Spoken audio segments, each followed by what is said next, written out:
ದಿನಾಂಕ 11/4/2024 ಚಿಕ್ಕಮರಳಿಹಳ್ಳಿ ಗ್ರಾಮದಲ್ಲಿ ಶ್ರೀ ಆಂಜನೇಯ ಸ್ವಾಮಿ ಮಹಾರಥೋತ್ಸವದ ಅಂಗವಾಗಿ ನಡೆದ ರಕ್ತದಾನ ಶಿಬಿರ ಕಾರ್ಯಕ್ರಮದಲ್ಲಿ 86 ಜನ ರಕ್ತದಾನ ಮಾಡುವ ಮೂಲಕ ಕಾರ್ಯಕ್ರಮವನ್ನು ಯಶಸ್ವಿಗೊಳಿಸಿದರು. ಈ ಒಂದು ಕಾರ್ಯಕ್ರಮಕ್ಕೆ ಸಹಕರಿಸಿ ಆಯೋಜನೆ ಮಾಡಿದ ಆಂಜನೇಯ ಸ್ವಾಮಿ ದೇವಸ್ಥಾನದ ಕಮಿಟಿಯ ಸರ್ವ ಸದಸ್ಯರು ಹಾಗೂ ಊರಿನ ಯುವ ಮಿತ್ರರು, ಗುರು ಹಿರಿಯರು ಸಹಕರಿಸಿದರು. ಹಾಗೂ ಸವಣೂರು ತಾಲೂಕಿನಲ್ಲಿ ರಕ್ತದಾನದಲ್ಲಿ ಚಿಕ್ಕಮರಳಿಹಳ್ಳಿ 3ನೇ ಸ್ಥಾನ ಪಡೆದುಕೊಂಡಿದೆ. ಇನ್ನು ಹೆಚ್ಚಿನ ಸಂಖ್ಯೆಯಲ್ಲಿ ಮುಂದಿನ ವರ್ಷ ಆಯೋಜಿಸಲಾಗಿದೆ. ವರದಿ ರವಿಚಂದ್ರ ಮೈದೂರ, ವಿಜಯ್ ವಾಯ್ಸ್ ನ್ಯೂಸ್ ಕನ್ನಡ, ಸವಣೂರು.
ಟೈಮ್ನಲ್ಲಿ ಥರ್ಡ್ ಪ್ಲೇಸ್ ಇದೆ.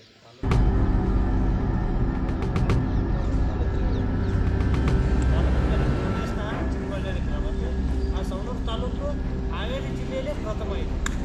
ಅದೇ ರೀತಿ ಇದೇ ಒಂದು ಕಾರ್ಯಕ್ರಮ 2024 ಸಹ ನಾವು ಮುಂದಿನ ಬಾರಿಯೂ ಸವಣೂರು ತಾಲೂಕು ಪ್ರಥಮ ಬಂದೇ ಬರ್ತೈತಿ.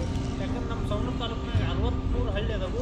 63 ಹಳ್ಳಿಯಲ್ಲಿ ನಾನು ಪ್ರತಿ 61 ಕ್ಯಾಂಪ್ ಮಾಡ್ಬೇಕಂತೇಳಿ ಅಂದ್ಕೊಂಡಿದ್ದೀನಿ. ನಾವು ಗ್ರಾಮಕ್ಕೆ ಬಂದಾಗ ಸ್ವಲ್ಪ ಸುತ್ತಮುತ್ತಲ ಗ್ರಾಮದವರು ಸಹಕರಿಸಿ ಈ ಒಂದು ಕಾರ್ಯಕ್ರಮವನ್ನು ಯಶಸ್ವಿಗೊಳಿಸಬೇಕಂತೇಳಿ ನಾನು ಮನವಿ ಮಾಡ್ತೀನಿ. ಅದೇ ರೀತಿ ಸರ್ಗೆ ನಾವು ಮಾತಾಡಿದ್ದೆ, ಕೋವಿಡ್ ಟೈಮ್ದಾಗೆಲ್ಲ ಇದೆಲ್ಲ ನಾವು ಅಡ್ಡಾಡಿ ಕೆಲಸ ಮಾಡಿದ್ದೀವಿ. ನಮ್ಮ ಸವಣೂರು ತಾಲೂಕಿನಲ್ಲಿ ಜಿಲ್ಲಾದಲ್ಲೇ ಒಂದು ಕ್ಯಾಂಪ್ ಅತಿ ಹೆಚ್ಚಾಗಿರೋದ್ರಿಂದ ನಮ್ಮ AM ಸರ್ ಅವರು ಇಂಥವೆಲ್ಲ ಕಾರ್ಯಕ್ರಮ ಮಾಡಿ ಅಲ್ಲಿ ಆಯೋಜನೆ ಮಾಡಬೇಕು. ಪೂರ್ವಕರಿಗೆ ಎಲ್ಲರಿಗೂ ರಕ್ತದಾನ ಮಾಡಿದ್ರೆ ಸನ್ಮಾನ ಮಾಡೋದಿಲ್ಲ. ಅದಕ್ಕೆ ಯಾವ ಸನ್ಮಾನ ಮಾಡುತ್ತಾರೆ ಹಾಗೆ ನೋಡಪ್ಪ ಬ್ಲಡ್ ತೊಗೊಂತಾರೆ, ನಮಗೇನು ಇದು ಮಾಡೋದಲ್ಲ ಅನ್ನೋದು ಯಾವ ಮಾಡೋದನ್ನ ಒಂದು ಉದ್ದೇಶಕ್ಕಾಗಿ ಸರ್ ಸನ್ಮಾನ ಮಾಡಬೇಕಂತ ಶಾಲು ಮಾಡಿ ಕಳಿಸಿದ್ರು. ಹಿರೇಮಠ ಸರ್ ಸನ್ಮಾನ ಮಾಡೋದು ಬೇಡ, ಕೇಳಿದಾಗ ನಾವು ರೊಕ್ಕ ಕೊಡ್ತೀವಿ, ಆದ್ರೆ ನಮಗೆ ನೀವು ಅಲ್ಲಿ ಬಂದಾಗ ಸ್ಪಂದನೆ ಮಾಡಿರಿ, ನಮ್ಗೆ ಬ್ಲಡ್ ಕೊಡ್ರಿ ಅಂತ ಹೇಳ್ಯಾರ. ಸರ್ ದಯವಿಟ್ಟು ಅದೊಂದು ನಾವೇನೈತಲ್ಲ ಎನಿ ಟೈಮ್ ಯಾವ್ದು ರಕ್ತದ ಏನಂತೀರಲ್ಲ ನಾವು ಯಾವುದೇ ಕಂಡೀಷನ್ ಕೊಡ್ತೀವಿ. ಮತ್ತು ಸವಣೂರು ತಾಲೂಕಿನಾಗ ನಿಮ್ಮ ದವಾಖಾನೆ ಇದು ಏನೇ ಕೆಲಸ ಇತ್ತಂದರೆ ನೀವು ಹೇಳಿ ಸರ ನಾನು ಮೊದಲನೇ ನಿಂತು ನಾವು ಮಾಡಿಕೊಡ್ತೀನಿ. ಒಂದು ನಾವು